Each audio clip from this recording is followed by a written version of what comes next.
गिलगित में काफी कैंपेन हो रही है, नून की भी, पीपल्स पार्टी की भी। तो पीटीआई ने क्या एनओसी लिया नहीं, या उन्हें पता नहीं था कि एनओसी लेके जाना है? एनओसी तो हम बड़े अप्लाई कर चुके हैं, हमारे लिए तो एनओसी अवेलेबल ही नहीं है ना। आरओ का रातों रात तबादला करके फॉर्म 45 पे कांटे मार के साफ पता लग रहा है आपको किस तरह जिताया। और अब तो अलल ऐलान कहा जा रहा है ना कि जी ये पत्थर पर लकीर है कि हुकूमत पीटीआई की नहीं बनने दी जाए। पहले तो हमसे सिंबल ले लिया, बिल्कुल काजी फायद ईसा का कुछ छोटा वर्जन वहां पे बैठा हुआ था। खालिद खुर्शीद से भी 2 दिन पहले बात हुई। ही वॉज कॉन्फिडेंट कि हम 20 सीटें आराम से जीत सकते हैं। कानूनी तौर पे तो खान साहब जंग जीतते जा रहे हैं, अभी तो ये केसेस नहीं लगाते डर के मारे कहीं फैसला हक में ना आ जाए। हमारी अपनी एक बड़ी सीनियर सहाफ़ी हैं गरीदा, और उन्होंने एक दफ़ा बताया कि जी अमेरिका, आर्मी और अल्लाह, ये 3 चीज़ें होंगी तो आपकी जो गवर्नमेंट है वो बनती भी है, चलती भी है। गोश्त कुर्बानी का जिसको मर्जी दे, तो कुर्बानी का मगज ऐसे लोगों के लिए रखना था आपने। इदारों ने हमेशा पार्लियामेंट को यरगमाल बनाया है। ये बच्चियां जो हैं, सनम जावेद होगी, फलक जावेद हो गई, इनको सजा गलत दी जा रही है। क्या होगा? आपको लगता है कि बातचीत ही से मसला हल होगा? टीवी ऑन करें, इमरान खान के अलावा डिस्कस क्या होता है? दिमाग पे हावी है, नर्व्स पे चला हुआ है। आगे इसको लेके निकलना कैसे इस सारे इशू से, और देखिए, किस मैं तरह आपको आपको लगता है? इमरान खान एक हफ्ते 2 हफ्ते में बाहर आ जाएगा। कह रहे थे कोई आर्मी चीफ की मुलाकात हो गई, एक्स आर्मी चीफ की, ये वो। ज्यादा इसको फायदा है इसका इन लोगों को जिन्होंने नहीं खान साहब को जेल में नहीं नहीं, डाला। वो कहते हैं वो तो कंफर्टेबल पोजीशन में, किसी को क्या जरूरत मैं पड़ेगी आपको बताऊं, हिसाबी तौर पे हर तरीके से ये जो मार्का है, जो जंग है, इमरान खान जीत चुका है। अस्सलाम वालेकुम व्यूअर्स, मैं हूं सबीना पाशा, और आज मेरे साथ एक बहुत ही खास मेहमान मौजूद हैं, अबूजर सलमान न्याजी साहब, जो कि लॉयर भी हैं, माहिर कानून तो हैं। उनसे हम लीगल पर्सपेक्टिव में भी बहुत सारी चीजें जानेंगे, और उसके साथ साथ चूंकि पीटीआई से वाबस्ता है तो बहुत से मामलात हैं जिन पर उनसे इनसाइड कुछ गुफ्तगू करेंगे कि क्या हो रहा है, क्या वाकई इमरान खान साहब से कोई पसे पर्दा मुलाकातें हो रही हैं, गिलगित बल्तिस्तान के इलेक्शन में क्या सूरत हाल होगी, कौन हुकूमत बनाने में कामयाब होगा, और इसके साथ साथ जो हुकूमत की इस वक्त की कारकर्दगी है उससे कितना दबाव है इस हुकूमत पर, क्योंकि आगे बजट भी आ रहा है। तो ये तमाम चीजें हैं जिसके ऊपर गुफ्तगू होगी। आज अबूजर सलमान न्याजी साहब ने हमारे लिए वक्त निकाला है। अस्सलाम वालेकुम सलमान न्याजी साहब, कैसे हैं आप? खैरियत से हैं? Thank you so much. वालेकुम सलाम जी, थैंक यू। बल्कि आपका, आपने बुलाया आजकल के मुश्किल टाइम में। आप और मेरे जैसे लोग कम इलेक्ट्रॉनिक मीडिया पे नजर आते हैं, तो हमें यही जगह है जहाँ पे हम अपना थोड़ा अपनी फ्री स्पीच एक्सरसाइज कर सकते हैं। तो आज मौका मिला तो चले बातचीत करते हैं। बल्कि मैं ये समझती हूँ ये ज्यादा इफेक्टिव है आज के दौर में। देखिए, इलेक्ट्रॉनिक मीडिया देख कौन रहा है देखिए, मैंने क्योंकि तो, लेट्स बी फेयर, मैंने एक पिछले 1 साल से टीवी नहीं देखा। मतलब मैं जो सोशल मीडिया पे आता है वही देखते हैं। जो अनरेगुलेटेड चीज होती है, जो अनकंट्रोल्ड होती है, जहाँ पे स्पीच आपको सच आपको मिलने सुनने को, वही हम्म, भी देखना चाहिए। मेरे ख्याल से झूठ की दुकान तो आजकल इलेक्ट्रॉनिक मीडिया पे चल रही है, बिल्कुल सारा सही कुछ बात है। अक्सर कंट्रोल्ड है। लोग बल्कि ये तनकीद कर रहे होते हैं ना कि सोशल मीडिया पे बड़ा फेक न्यूज है, ये वो। तो मैं कहती हूँ भाई, सोशल मीडिया पे भले ही फेक न्यूज होती हो लेकिन सच्ची खबर भी उधर ही आपको मिलती है। जो देखें इलेक्ट्रॉनिक वो, मीडिया है वो तो बिल्कुल कंट्रोल्ड मीडिया है, ना सच्ची ना झूठी। कोई खबर ऐसी नहीं है जो खुद से ऑर्गेनिक तरीके से मिल रही हो, सारी चीजें कंट्रोल्ड एनवायरनमेंट में वो आपके पास आ रही ये बेसिकली ये जो बात होती है ना, रेगुलेट करें सोशल मीडिया हैं। को, बेसिकली उन हलकों की या उन तबकों की ख्वाहिश होती है जो आपके मुल्क में फ्री स्पीच को कंट्रोल करना चाहते हैं। Otherwise there is nothing wrong with social media.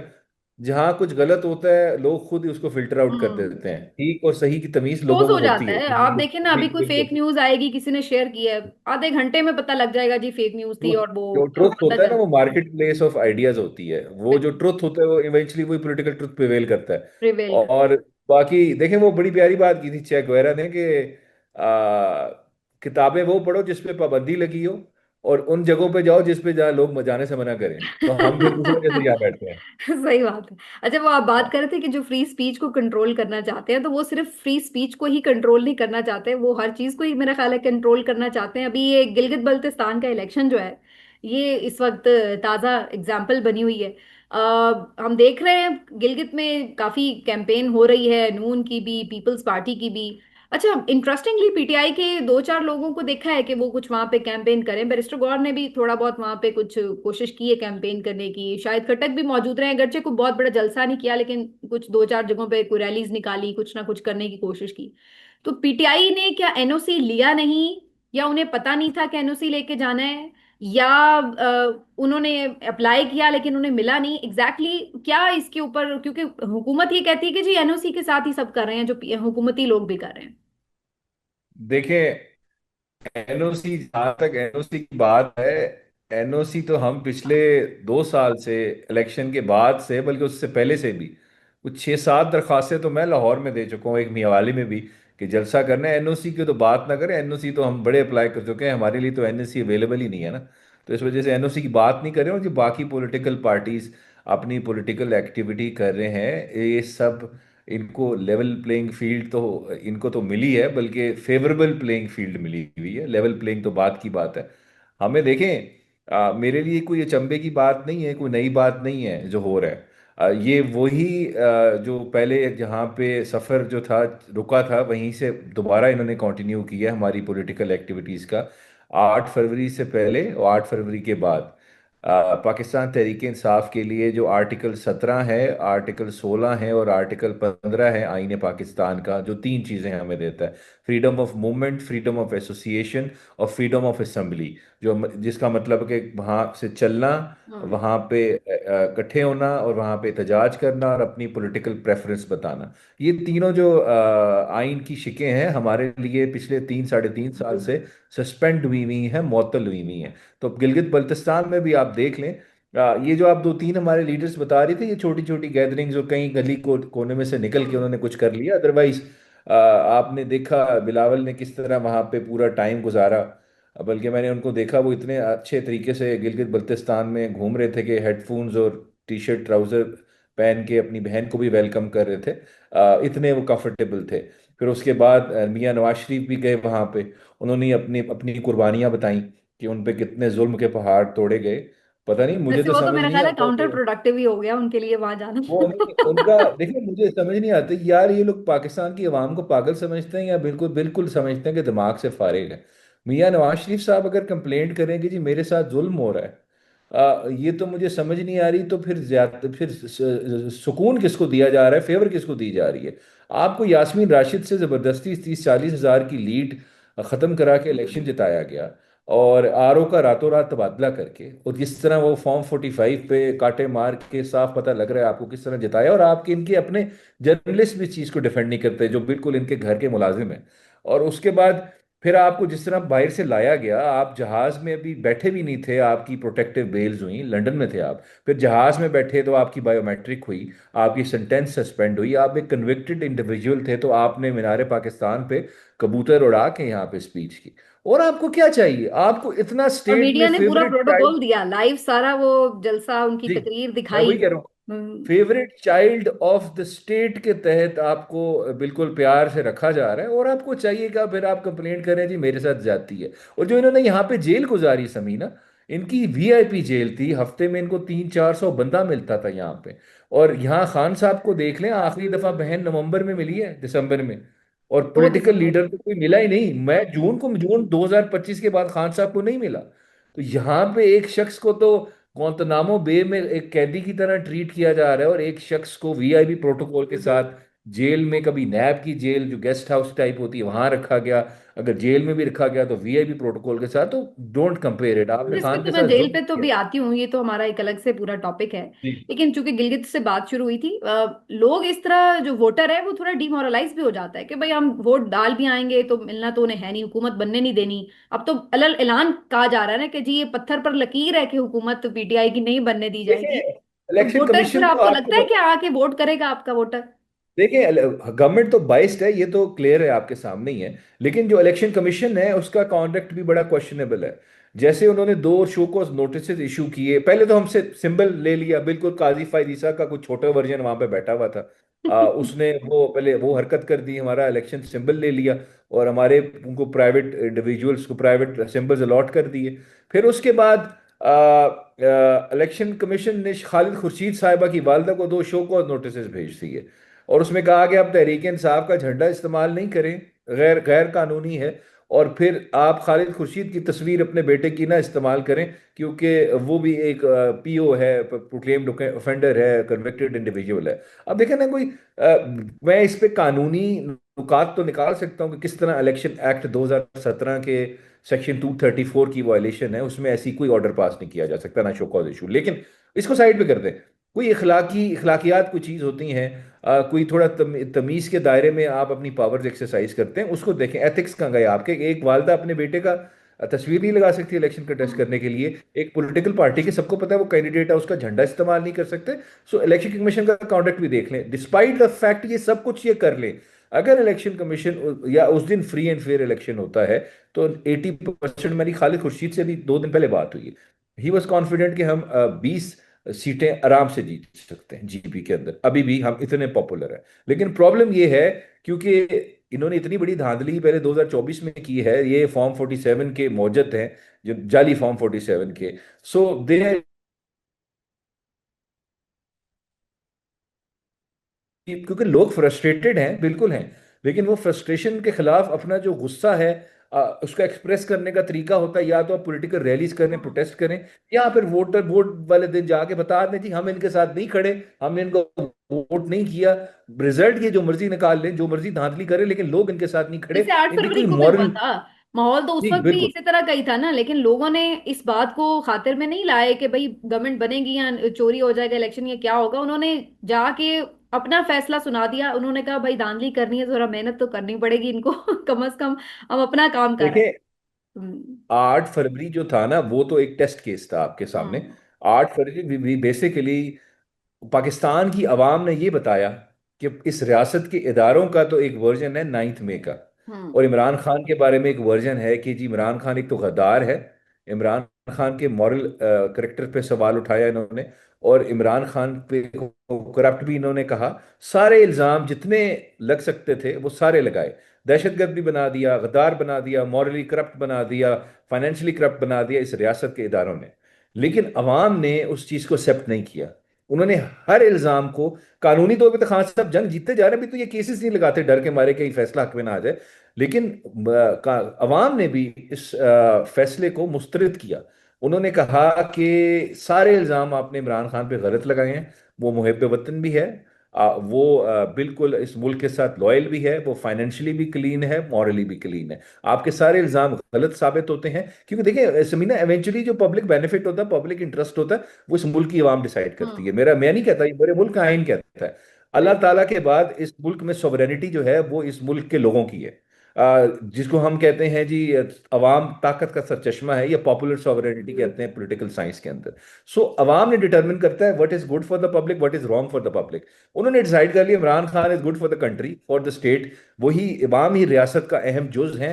रियासत का कोई फर्द वाहिद जुज नहीं होता ना, उसको रियासत को रिप्रेजेंट करता है। रियासत का बेसिक इंग्रेडिएंट होता है द पब्लिक, ठीक है, जो अवाम, अवाम के फायदे के बगैर रियासत का फायदा हो ही आप नहीं तो सकता, ये और अवाम का ए की फायदा यही बात था करें इमरान ना, खान ए प्राइम फॉर मिनिस्टर। अवाम, लेकिन जो आप बात करें वो बिल्कुल दुरुस्त है। आइडियली फैक्चुअली आइन के मुताबिक वो बात दुरुस्त है, लेकिन हमारी अपनी एक बड़ी सीनियर सहाफी हैं गरीदा, और उन्होंने एक दफा बताया कि जी अमेरिका, आर्मी और अल्लाह, ये तीन चीजें होंगी तो आपकी जो गवर्नमेंट है वो बनती भी है, चलती भी है। अवाम तो कहीं उसमें थे ही नहीं। देखिए, हमारी जो इक्वेशन थी उसमें अवाम तो कहीं एग्जिस्ट ही नहीं कर रहे। देखें, मैं इस बात पे देखें, एक पहले तो एक लाइटर नोट, आपने कुर्बानी की होगी ना, ठीक है, उसमें गोश्त कुर्बानी का जिसको मर्जी दे, बिल्कुल आपकी मर्जी थी, लेकिन जो मगज था ना, वो आपने खास लोगों के लिए रखना था, क्योंकि वो उन लोगों के लिए था जो इमरान खान की नफरत में बेसिक प्रिंसिपल्स भूल जाते हैं, बेसिक असूल भूल जाते हैं, बेसिक कानून भूल जाते हैं, बेसिक जमहूरियत के सुनहरी असूल प्रिंसिपल्स है उनको भूल जाते हैं। सो कुर्बानी का मगज ऐसे लोगों के लिए रखना था आपने, इन्हीं को देना था। देखें, जो जर्नलिस्ट इस तरह की बात करे, मैं पूरी दुनिया में इस तरह की मिसाल आपको नहीं दे सकता। देखें, इस चीज में आप साथ बिला वजह एक माउथ पीस बनना चाह रहे हैं कि इंस्टीट्यूशन का, एक इदारे का। उन्होंने आपको पॉइंट भी नहीं किया ना, आपके पास ऑफिशियल कोई ओहदा है कि अगर आर्मी ने को आके बात करनी है, कोई बात करनी है, वो उनके लिए इदारा है ISPR, वहां से उनकी जो स्टेटमेंट है वो आ जाएगी, ठीक है, उस पर हम पे तबसरा कर सकते हैं। लेकिन अगर आपने स्टेटमेंट इस तरह की देनी है, इससे ये पता लगता है आप खाली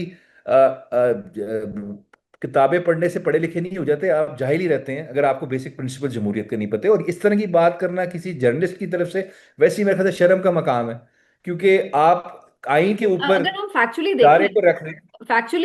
अफजर साहब, तो हमें नजर तो यही आया ना, अवाम ने तो 8 फरवरी को वोट दिया, पीटीआई को दिया, लेकिन ऐसा हुआ नहीं कि हुकूमत उनकी बनी हुई हो। तो देखें, एक चीज होती है फैक्चुअली तो डिफेक्टो हमें ये पावर, बात दुरुस्त नजर नहीं आती क्या? देखें, इस एक चीज होती है डिफेक्टो पावर, एक होती है डिजोर पावर, ठीक। डिफेक्टो पावर होती है जो जो एक्चुअली पावर एक्सरसाइज करता है, डिजोर वो होता है जो कानून में आपके पास पावर होती है, जी। ठीक है जी।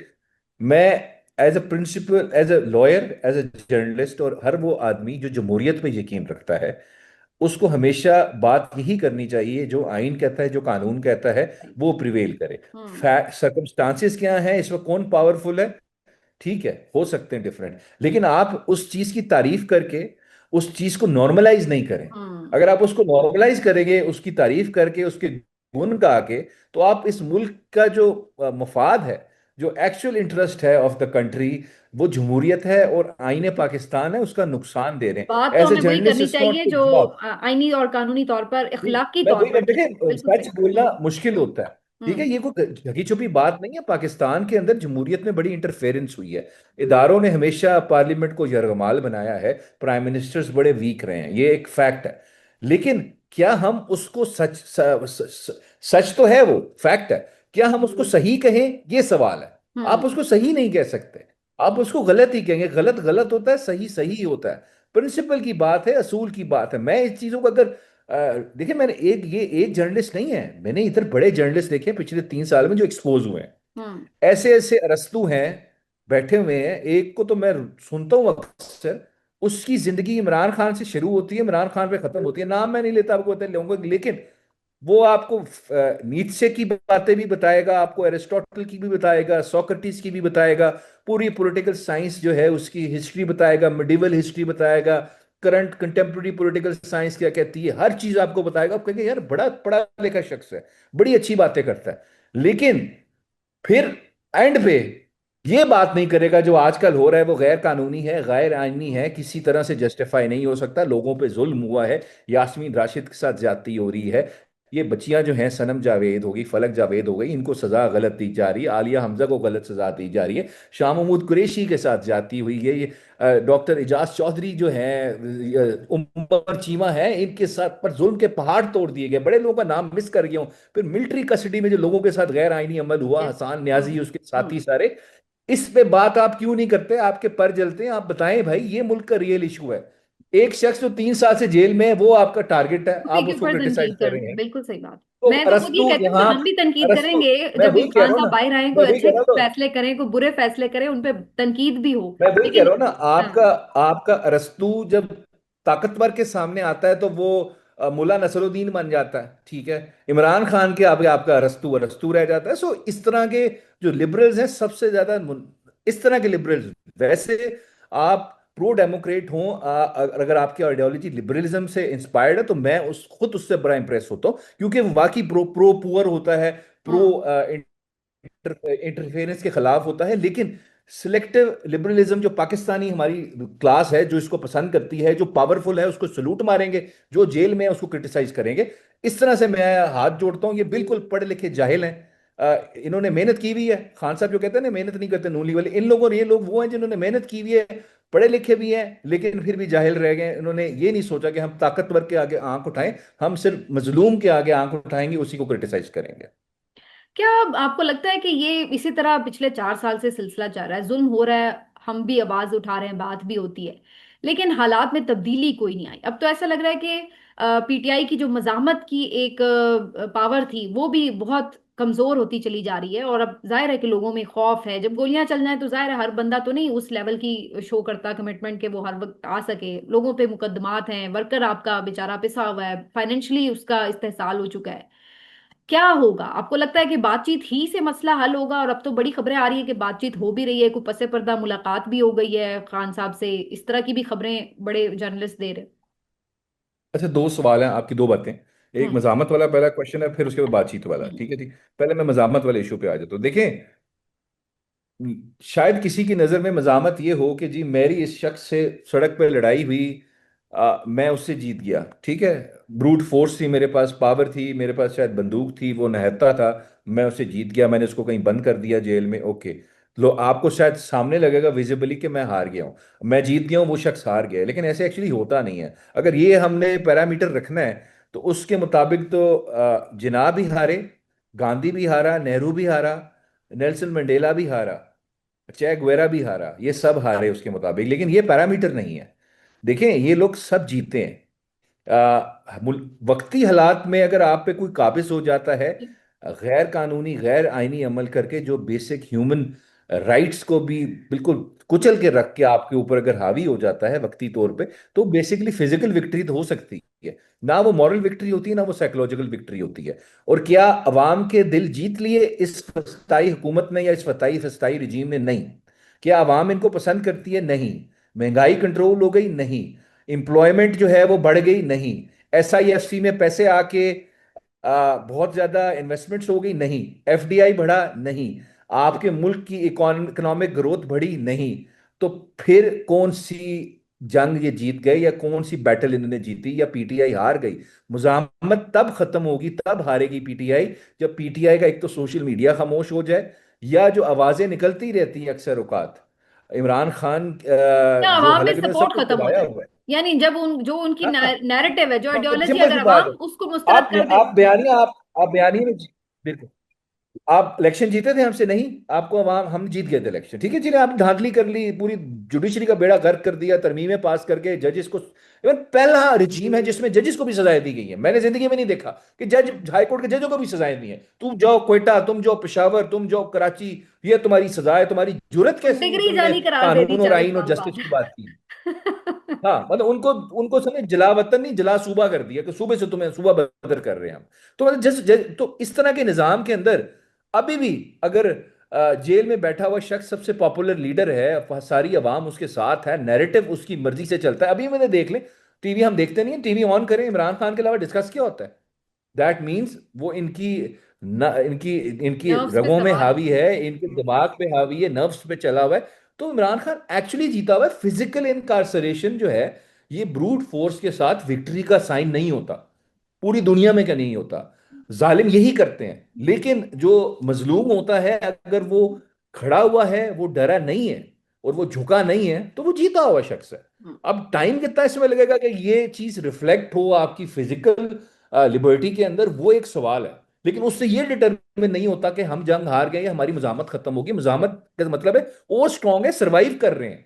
ठीक। 26 नवंबर इवन में सरवाइव वाली करना बात भी आप देखें। मजामत है, बिल्कुल सही। ऐसे हालात में सरवाइव करना भी बिल्कुल मजामत है। आप बिल्कुल खड़े बिल्कुल रहे बिल्कुल। अगर उसके खिलाफ, तो वो भी मजामत है। लेकिन अब दूसरा पार्ट, कि फिर इवेंचुअली अब क्या, इस आगे इसको लेके निकलना कैसे इस सारे इशू से, और देखिए, किस मैं तरह आपको आपको सिंपल लगता सी है बात बताता हूँ। बातचीत।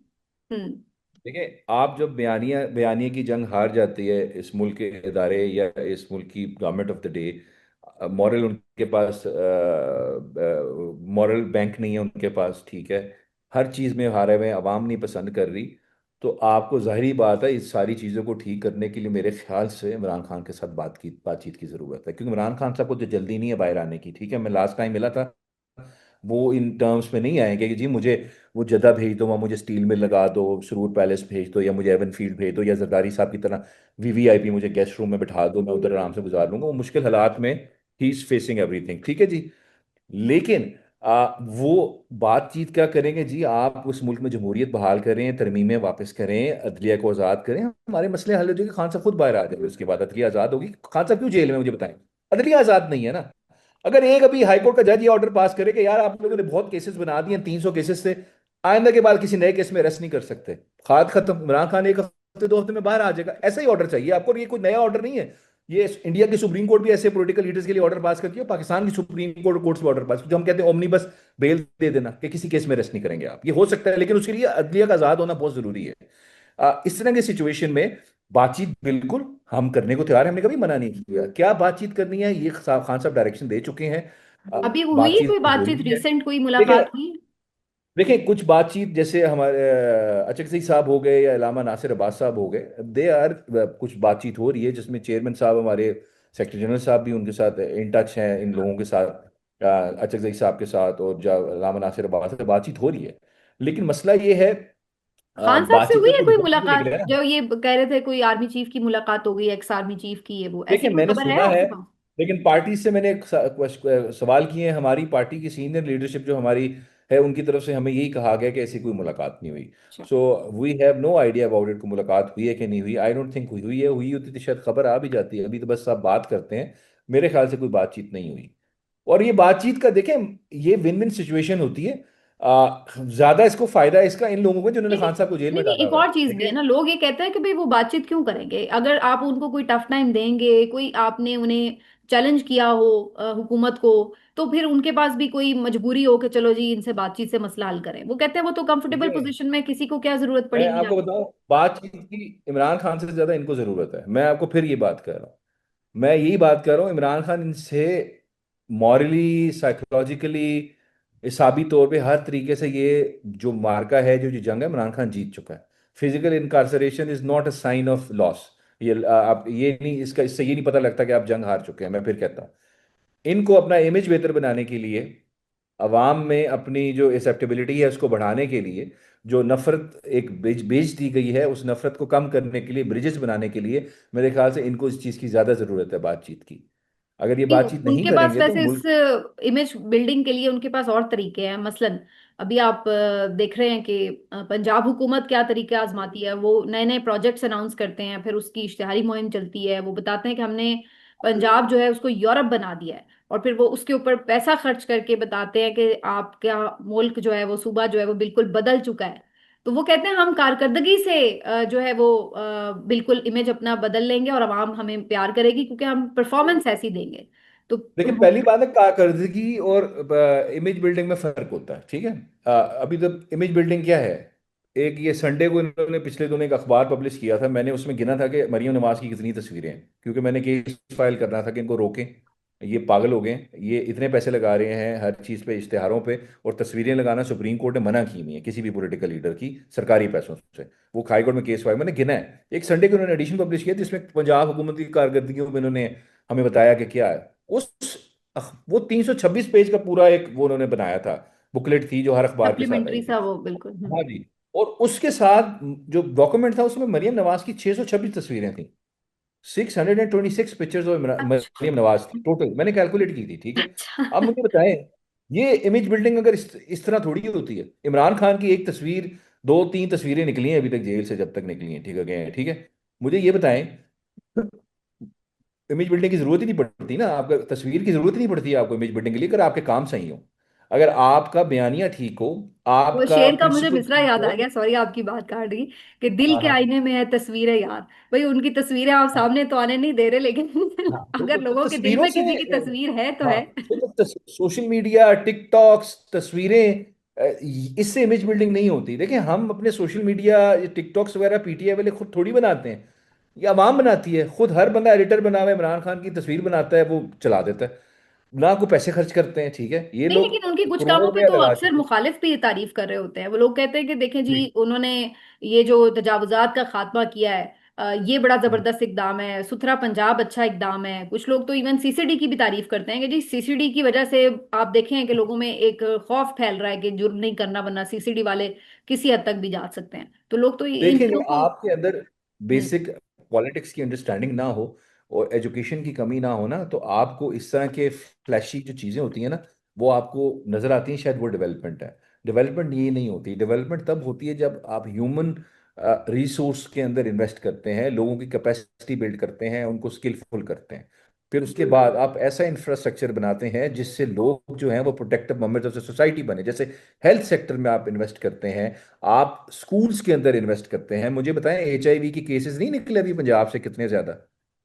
आपकी प्रायोरिटी ये नहीं है ना, आपकी प्रायोरिटी ये है कि आपने अरबों रुपए अपने इश्तिहारों पे लगा देना है, अपनी तस्वीरों पे लगा देना है। लेकिन आप में एक जगह पे लोग भूखे मर रहे हैं, वो एड्स से मर रहे हैं, एचआईवी से इन्फेक्ट हो रहे हैं, उस हॉस्पिटल को आपने बेहतर नहीं करना। सो नून लीग का तो मॉडल ऑफ डेवलपमेंट यही है ना, फ्लैशी चीजें बनाओ। जैसे अब ये इन्होंने पिछले दिनों यहाँ पे फिरोजपुर रोड पे एक साइड पूरी कलर कर दी ग्रीन कलर की, कि हम्म। यहाँ पे सिर्फ मोटरसाइकिल गुजरेंगे। वो 2 दिन बाद रंग उतर गया, और जब वो था भी सही तो लोग मोटरसाइकिल वाले वहां पे कोई गया नहीं। सो हम्म। इस तरह का बिल्कुल एक वो कहते अब हैं ना, खत्म कर दिया, वो अनएजुकेटेड। बीच में वो जो उन्होंने हाँ छोटा सा ब्रिज बनाया हुआ था वो भी हटा दिया। तो वही तो मैं कह रहा हूँ, ये विजनलेस पैसे किस्म की जाया जो हो गए ना। प्रोजेक्ट्स होते हैं ना, जिससे तस्वीरें आ जाएं, फौरन फ्लैशी, पूरी ब्यूरोक्रेसी इकट्ठी हो गई, इफ्तिताह हो रहे हैं, फीते कट रहे हैं, लेकिन उसमें अगर कोई विजन नहीं होता, कोई लॉन्ग टर्म बेनिफिट नहीं, this is what PMLN is all about. Health card की जैसी स्कीम ये नहीं बना सकते, ठीक है, जिससे एक्चुअली लोगों को फायदा हुआ है, लोगों की सेहत हम्म। जो है बेहतर हुई है, लोगों के फ्री इलाज हुए हैं, आवाम अच्छा, तक लेकिन गया, ये ट्रिकल डाउन सीसीडी पे इफेक्ट जैसे है। मैंने जिक्र किया कि कुछ हाँ, लोग सीसीडी पे आए ना, जरा मैं आपको बताता हूँ। ये एचआरसीपी की रिपोर्ट, अभी तो मुझे नहीं पता अब क्या हालात है, मैं आपको 4 महीने पहले का बता रहा हूँ, फरवरी 2026। Human rights commission of Pakistan क्या कह हम्म। रहा है कि सीसीडी ने 674 एनकाउंटर्स किए हैं। उसके अंदर डेथ्स जो है नंबर ऑफ 924 है। ये हम्म। बड़ी अलार्मिंग सिचुएशन है। इस तरह के इनकाउंटर्स इतने कम अरसे के अंदर उन मुल्कों में होते हैं जहां पे या तो एब्सोलूट डिक्टेटरशिप होती है और जमहूरियत बिल्कुल नहीं होती, कानून बिल्कुल नहीं होता, अदलिया बिल्कुल नहीं होती, बिल्कुल कोई पूछने वाला नहीं होता, पुलिस के पास ब्रूट फोर्स होती है, ब्रूट पावर होती है। अब मुझे और सबसे मजे की बात, इन सारे इनकाउंटर्स में एक चीज कॉमन है। 99% ऑफ देम का एक ही मतन है कि जी हम इस मुलजिम को यहां से वहां लेके जा रहे थे, इसके साथी आए इसको छुड़ाने, क्रॉस फायरिंग में ये मारा गया। मतलब हर दफा स्टोरी एक ही है एक हर एक चीज की। रिपीट हो रही है। That hmm. मीन्स ये बोगस है, ये झूठ है। हम्म। आपने ये तहैया किया कि आपने जी क्राइम से पाक करना है सोसाइटी को, ओके ठीक है, अच्छी बात है। लेकिन क्राइम से पाक करने का हक जो है, क्या मैं एक पुलिस वाले को दे दूं कि वो जज बन जाए, ज्यूरी बन जाए, एग्जीक्यूटिव बन जाए? नहीं, मैं ये हक नहीं दे सकता। क्यों? शायद इसमें से आधे से ज्यादा लोग मुजरिम, उन्होंने जुर्म किया हो, लेकिन बहुत ज्यादा चांस है आधों ने नहीं भी किया होगा। हम्म। एक ने भी ना किया हो, एक मासूम शख्स तो आपने मार दिया ना। हम्म। हाउ यू आर श्योर कि इस बंदे को आपने पढ़ता है? मेरा आइन का आर्टिकल 4 कहता है every person has ineligible right, कि उसका हम्म। राइट उसे कुछ छीन नहीं सकता, को treated in accordance with the law. और अकॉर्डेंस विद लॉ की ट्रीटमेंट क्या होती है? ड्यू प्रोसेस, कि आप एक शख्स को गिरफ्तार करें, आप प्रोसिक्यूटर के साथ मिलकर चालान करें, इन्वेस्टिगेशन के बाद चालान बनाएं और अदालत में पेश करें, फिर गवाह पेश करें, अदालत ने बताना है ये बंदा मुजरिम है कि नहीं है। पुलिस का काम नहीं है ये डिटरमिन करना ये बंदा मुजरिम है कि नहीं है। तो आप लोगों पे जुल्म कर रहे हैं। ये मैं आपको बता रहा हूँ, ये जब गवर्नमेंट खत्म हुई ना, ये सारे इनके गले पड़ने, एक जुडिशल कमीशन की मार है टोटल। सीसीडी की सारी परफॉर्मेंस, एक जुडिशल कमीशन बन गया इंडिपेंडेंट, और हम्म। अगर उसने ये सारे इनकाउंटर्स इन्वेस्टिगेट किए, तो ये सारे लोग जेल में जाएंगे जो भी इनकाउंटर्स कर रहे हैं, इंक्लूडिंग आपकी चीफ मिनिस्टर, जो इसको हर जगह अप्रिशिएट कर रही हैं, आशीर्वाद दे रही हैं, और उसको हर जगह इंकरेज कर रही हैं। एडमेंट एंड अबेटमेंट का चार्ज बनता है ये। और दूसरी अच्छा, फिर बात, एक और बात भी है कि इसका अक्सर अगर मकसद इसका ये था कि जनाब इससे कोई टेरर फैल जाएगा और कोई क्राइम रेट में कमी आ जाएगी, वो नहीं हुआ। आप अगर देखें तो जी पंजाब में और खासतौर पर लाहौर में तो वो ज्यादा नजर आ रहे हैं क्राइम्स। या तो ये होता है ना कि चलें अगर ये आपने किया भी है, आप एक्स्ट्रा जुडिशल किलिंग कर रहे हैं, वो जो क्या मावरा अदालत कत्ल कर रहे हैं, लेकिन कोई उससे आपको वाकई आप जो आपके जहन के मुताबिक उसका वजह थी, जो उसका पर्पस था वो सर्व हो रहा हो, वो भी सर्व नहीं हो रहा। खुद मगर उन्होंने आप अभी पिछले दिनों ये एक मीटिंग में कहा है कि जनाब क्राइम रेट तो ज्यादा हो गया, आपको इतना फ्री हैंड भी दिया है, इतना आपको वसाइल भी दिए हैं, और फिर भी जो वहां पे हालात हैं वो पहले देखिए, से मैं आपको ज्यादा बुरे बताऊं, हो गए। हम्म। देखें, क्राइम तभी खत्म होता है जब पनिशमेंट की सर्टेनिटी होती है, और वो भी जुडिशियल प्रोसेस के थ्रू, कि हम्म। शख्स को पता हो कि ये मैं करूंगा, अदालत में जाऊंगा तो मुझे सजा होनी है। आपका अगर प्रोसिक्यूशन वीक है, इन्वेस्टिगेशन वीक है, इसका मतलब ये नहीं कि आप लॉ को बाईपास करें, कॉन्स्टिट्यूशन को बाईपास करें, क्रिमिनल प्रोसीजर कोड को बाईपास करके आप खुद डिटर्मिन कर लेंगे इस शख्स को जीने का हक है कि नहीं है। फॉर इंस्टेंस, एक शख्स ने अगर जुर्म किया है, तो क्या उसकी सजा सजाए मौत होगी? आप कैसे हम्म। डिटर्मिन कर सकते? बिल्कुल आपके सही। मुल्क का हम्म। आइन बताएगा, कानून बताएगा नहीं, वो तो कि अब इसको हमारे सजाए मुल्क में मौत होनी फैशन हो गया चाहिए कि ना। नहीं। किसी ने अगर जी। 9 मई को नारा लगाया है, या किसी ने आग लगाई है, या कोई खड़ा भी था सिर्फ साइड पे, सबको 10 साल ही सजा होगी। चाहे कोई मना भी कर रहा था अंदर जाने से, उसको भी दस लेकिन नौ नौ साल। मई पे तो आप 9 मई को तो आप एज एग्जाम्पल यूज ही नहीं कर सकते ना। मैं आपको सीरियस बात कर रहा हूँ, नहीं, क्योंकि मैं कह रही हूँ नौ कि मई जो उसने है, तो एग्जाम्पल सेट कर दिया कि भाई किसी का जुर्म कितना भी हो, वरना तो ये बाय लॉ तो हमारा यही बिल्कुल होता है ना कि बिल्कुल। जिसने जितना जुर्म किया उस हिसाब से सजा मिलती है ना, वो भी अगर प्रूव हो देखिए, जाए तो। 9 मई जो है ना, उसको तो मेरे ख्याल से एग्जाम्पल हम अगले, अभी तो जरा हालात ऐसे हैं, लेकिन जब चीजें आजाद होंगी अदालतें, तो 9 मई एग्जाम्पल यूज ही नहीं हो सकता। एक ब्लैक लॉ के तहत पे इस्तेमाल होगा कि इस चीज को फॉलो नहीं करना। जो एग्जाम्पल नहीं देते बच्चों में, हम जाते हैं, माँ बाप कहते हैं कि इस बच्चे से दूर रहना, स्कूल में खराब हो जाओगे। तो 9 मई का जो फैसले हैं केसेस के, वो भी ऐसे ही होंगे कि इन जजमेंट से दूर आपने रहें, इनसे अपने करीब नहीं इस रहना। तरह नहीं उसमें करना। क्या गवाही थी मुझे बताएं? जो हम्म। क्रिमिनल कंस्पिरेसी का चार्ज था, सीनियर लीडरशिप, उसमें गवाही क्या थी? मतलब अभी तक उस पर आपको हंसी आती है कि ये सारे ये प्लान बना रहे थे जमान पार्क में बैठे हुए, और एक पुलिस वाला पर्दे के पीछे, एक टेबल के नीचे, और एक सोफे के पीछे और बातें सारी सुन रहा जगह था, पे एक उससे ही क्या कहानी, गवाही यहाँ पे थी? भी यही जी, इन्होंने हर चला। जगह एक ही कहानी। तो अच्छा, मुझे बताएं लेकिन फिर अब इसमें अब ऐसी एक दो चीजें और हैं जिसपे खुद पीटीआई की भी हिकमत अमली पे क्वेश्चन होता है। जैसे ये जो इसमें क्या नाम है, फौजी अदालतों से जो सजाएं हुई उसके खिलाफ कानून साजी होनी थी। वैसे तो हुकूमत को डायरेक्ट किया गया था सुप्रीम कोर्ट की तरफ से, लेकिन उसके ऊपर पूरा साल गुजर गया, बल्कि उससे भी ज्यादा टाइम हुकूमत ने कोई कानून साजी नहीं की, 90 दिन का टाइम था। लेकिन पीटीआई ने भी कोई उसके लिए अलग से ये नहीं किया कि कोई आप ही हिलजुल करते, कोई ड्राफ्ट बनाते और फिर बाद में कुछ कोशिश करते कि किसी को साथ में ला के कोई कानून साजी होती उस पे। अपील के लिए। देखिए बिल्कुल, उसमें अपील का राइट देने के लिए उन्होंने डायरेक्शन दी हुई थी। उसमें देखें बहुत सारी फैमिलीज खुद भी पार्टी हैं उस उन पिटिशंस के अंदर। हम्म। अब मुझे ये बिल्कुल, आपका सवाल बिल्कुल ठीक है कि इस पे अभी तक कंटेम्प्ट क्यों नहीं फाइल हुई। बेसिकली आपका क्वेश्चन हम्म। ये, कंटेम्प्ट फाइल होनी चाहिए थी। कंटेम्प्ट अभी तक क्यों फाइल नहीं हुई, और ना फैमिलीज ने खुद भी नहीं की। दे वर ऑल्सो पार्टी, पीटीआई ना भी हो, क्योंकि पीटीआई खुद पार्टी नहीं थी उसका पिटिशन का, उस लिटिगेशन का।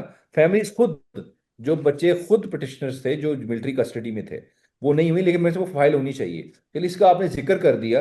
अच्छा, इसमें सबसे, मैं कल भी गया हुआ था, हसान न्याजी को मिल के आया मैं जेल में। मुझे सिर्फ एक इसमें देखें, आपको पता है अभी तक मतलब कितना बड़ा मजाक बना हुआ है कि हसान न्याजी का जो केस है, वो हमने उसकी सजा चैलेंज की है लाहौर हाई कोर्ट के अंदर। हम्म। मतलब जुडिशरी का हाल देखें ना। ये सीसीडी जो है, ये क्यों इस तरह लोगों को मारी है एक बिल्कुल अनचेक्ड पावर्स के साथ, वो इस वजह से क्योंकि जुडिशरी उनको काउंटेबल नहीं कर रही। हम्म। आप कोई पिटिशन फाइल करें सीसीडी के खिलाफ, कोई एक। आपको एक्शन नजर आता है जुडिशरी की तरफ से? नहीं। नॉर्मल हालात में तो जज पुलिस वालों को लाइन हाजिर ऐसे कर लेते हैं। सीधा लाइन हाजिर करके हम्म। ऐसा सीधा कर देते थे, इनकी जरूरत नहीं होती थी लोगों को इस तरह गोलियां चलाएं या लोगों को इनकाउंटर्स करें। तो ये तो जुडिशरी का इसमें हम्म। लाहौर हाईकोर्ट का बहुत बड़ा रोल है, जिसमें हम्म। इन्होंने फैसिलिटेट किया है वो मुस्तफा सीसीडी नवाज को ये खोखर सारा साहब कुछ की करने जुमला में। बड़ा अच्छा है इस पे, कि वो जुडिशरी जो है वो तो एक जेली डिपार्टमेंट बन के रह गई है हुकूमत का, तो ये वो सबसे पहले मैंने कहा था कि अच्छा। एक्सटेंशन ऑफ द मैंने उनसे सुना। एग्जीक्यूटिव है, ये मेरा लफ्ज है। ये अच्छा। कहाँ कहाँ चल गए। ये जब आई थी अमेंडमेंट, अभी शुरू में ही हुआ था, मैंने कहा था ये एक्सटेंशन ऑफ द एग्जीक्यूटिव है जुडिशरी, अब एक इंडिपेंडेंट इदारा नहीं है। अच्छा, मैं आपको बता रहा था, अब मिलिट्री कोर्ट्स में जो सजाएं हुई हैं जिन लोगों को, हम्म। तान न्याजी की हमने पिटिशन फाइल की, 1 साल हो गया तकरीबन। हम्म। चैलेंज की है कि उसकी जो कस्टडी ट्रांसफर की थी मिलिट्री को, वो गैर कानूनी थी, किसी जुडिशियल ऑर्डर के थ्रू नहीं थी। और फिर उसके बाद उसको जो उस पर सजा हुई है वो सारा कुछ गैर कानूनी, हमने चैलेंज किया हुआ। वो अभी तक पिटिशन 1 साल हो गया है। वो तकरीबन 8 से 10 बेंचेस में ट्रांसफर हुई है। कभी एक जज साहब रिक्यूज कर देते हैं, कभी एक जज साहब रिक्यूज कर हम्म। देते हैं, फिर लगती है तो कैंसिल हो जाती है कॉज लिस्ट। तो 1 साल हो गया है, वो केस अभी तक यही प्रॉपर इधर। सुना नहीं गया। हम्म। तो लेट्स होप वो सुना जाए। ये तो हाल है। और हम्म। सबसे जो मज़ा खेज बात है, हम डिस्कस बहुत कर चुके हैं, आपके साथ में कर चुका हूँ मिलिट्री कोर्ट्स की जजमेंट्स वाला सारा कुछ। अभी तक जजमेंट्स की कॉपीज नहीं आई कॉपीज ही जो नहीं उनको आई। सजा दी गई है। हम्म। हम्म। We don't have the judgement available. मतलब मैंने अगर चैलेंज करनी है जजमेंट जो मुझे सजा हुई है, मेरे पास जजमेंट की कॉपी नहीं है कि मैंने उसको सजा को चैलेंज करना चाहता हूँ। मैं बताऊं कि इसमें क्या नुकाइस हैं, क्या गलतियां हम्म। हैं, क्या फैक्चुअल एरर्स हैं, क्या लीगल एरर्स हैं, कहाँ बिल्कुल लॉ सही। को मिसरीड किया गया है। वो मैं पास अपील में होगा क्या फैसला तो मेरे उसको पास बेस कॉपी, बनाएंगे ना वैसे हम। कॉपी नहीं ठीक है, है। तो इससे बड़ी नाइंसाफी क्या होगी, जस्टिस वैसे नहीं है ये ना। अलग ही एग्जांपल्स हमने इस दफा देखी हैं कि वकालतनामे साइन ना करवाने दो, इसके जो आपके जजमेंट्स आए उनके फैसले जो हैं वो उनकी कॉपीज ना प्रोवाइड करो। अब इस तरह की रुकावटें जो कभी कभी कोई खबर भी नहीं हम्म। होती थी, अब ये भी खबर बनती मैंने है ये पिछले दिनों कि आपको जी शायद भेजा भी था वकालतनामे मैंने। साइन नहीं हो रहे। मैंने एक आर्टिकल लिखा था, आपको भेजा भी था पिछले दिनों फ्राइडे टाइम्स में, the hmm. Pathology of judicial relief. सही। उसमें मैंने ये लिखा था कि आज से कुछ अर्सा पहले, जब हम जुडिशियल रिलीफ किस चीज को कहते थे, हम इस चीज को कहते थे कि जी मुझे बेल मिल गई है, मेरी यस। अपील अलाउ हो गई है, यस। मुझे स्टे ऑर्डर मिल गया है, मुझे फाइनल जजमेंट मिल गई है। ये था जुडिशियल रिलीफ, ये होता था। अब जुडिशियल रिलीफ की जो नोमेनक्लेचर है, जो उसकी पैथोलॉजी है, वो एक डिफरेंट चेंज हो गई है कि जी मेरा केस फिक्स हो गया है, मेरी कॉज लिस्ट में नाम आ गया केस का, और मेरा वकालतनामा साइन हो गया है, और मुझे जजमेंट की कॉपी मिल गई है। सो अब हमारे लिए जुडिशियल रिलीफ ये है, जब एग्जैक्टली। इस स्टेज पे आपके मुल्क की जुडिशरी आ मतलब जाए ना। आप उस लेवल पर ले आए, लोग कहते हैं भाई वही मुस्तरद ही कह रहा कर दो हूँ, अपील को, लेकिन मैं केस वही तो कह रहा सुन हूँ कि लो। ईमान क्योंकि मजारी देखो की भी मैं वो देख जो रही थी, शीरी मजारी साहिबा भी कल ये बात कर रही थी कि भाई आप मुस्तरद कर दें लेकिन केस तो सुन ले। अब ये नया 3 केस इसमें तरीका बड़े है कि फिट केस ही बैठते नहीं हैं। सुनने। वैसे तो बहुत सारे केस इसमें फिट बैठते हैं, लेकिन हाँ। 3 केस बहुत फिट बैठते हैं इस डेफिनेशन पे। एक इमरान खान साहब का अलकादिर केस, हम्म। जिसकी अपील नहीं सुनी जा रही। फिर दूसरा जो है वो ईमान मजारी और हादी छठा वाला केस, और तीसरा हसान न्याजी का केस। सही। एग्जैक्टली इसके ऊपर बैठते हैं, जो जुडिशियल रिलीफ की पैथोलॉजी चेंज हो गई है कि केस लगना ही अब विक्ट्री है। फैसला आए ना आए भाई, लग गया केस, लिस्ट में नाम आ गया, तो लोग सेलिब्रेट करते हैं। और इसी ये पे भी करने के बड़ा लिए, शुक्राना है कि नहीं जनाब समीना, लग ही जाए। ये करने के लिए भी आपको प्रोटेस्ट करना पड़ता है। जी। सुने, इस मुल्क में केस की तारीख करने के लिए आपको सारे एमएनएस एमपीस को बुलाना पड़ता यस। है, वकीलों को इकट्ठा करना पड़ता है, और कॉन्स्टिट्यूशन एवेन्यू पे मार्च करनी पड़ती है, फिर तारीख मिलती है, और चीफ मिनिस्टर को आना पड़ता है केपी का। बहुत बहुत शुक्रिया आपका बुजर सलमान याजी साहब। और नाज़रीन, ये था हमारा आज का प्रोग्राम। इंशाल्लाह अगले प्रोग्राम में फिर से आपसे मुलाकात होगी। अपना ख्याल रखिए। अल्लाह हाफिज।